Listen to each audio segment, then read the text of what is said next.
President Reagan announced changes in the U.S. Supreme Court today, changes which could be profoundly important in this country, and Jack Perkins has details in tonight's cover story. Jack? In shaping the character, the daily life of this nation, no institution is more important than the Supreme Court. When it changes, often our country does. So what to expect from today's news? Chief Justice Warren Burger retiring, new justice appointed. What now for the court and the country? There's no question in my mind that there will be some considerable changes in the work of the Supreme Court over the next number of years. When President Nixon named Warren Burger to become Chief Justice in '69, it was assumed he would turn the court more conservative. But the Burger Court would give us mandatory school busing, abortion. Indeed, it was Chief Justice who wrote the decision forcing Mr. Nixon to surrender the Watergate tapes. Chief Justice for 17 years. Tired of it? I wasn't worried of being Chief Justice. It's a lot of fun. But he wants to move on.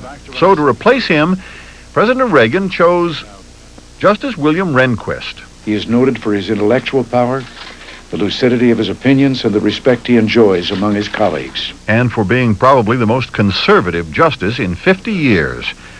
Though to replace him on the bench, Mr. Reagan has chosen Federal Appeals Court Judge Antonin Scalia, who is even more conservative.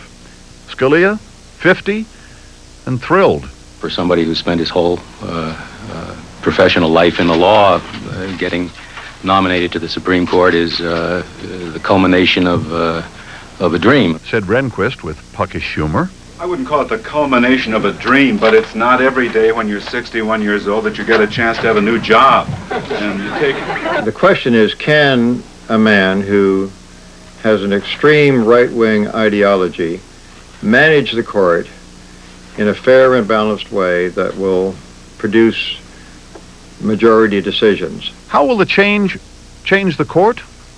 On many issues, perhaps not much. Consider the numbers. On abortion, the fundamental constitutionality of abortion, the court already stands at 7-2. On affirmative action, 8-1. Prayer in schools, 6-3 against. Burger dissented, so presumably will Scalia, so no change. And really, no surprise. President Reagan said in 1980 and 1984, if he was elected, he would appoint the most conservative justices he could. He got elected. And he did appoint very conservative judges, as he said he would. Keaton Kelly. And America changing. Jack Cates.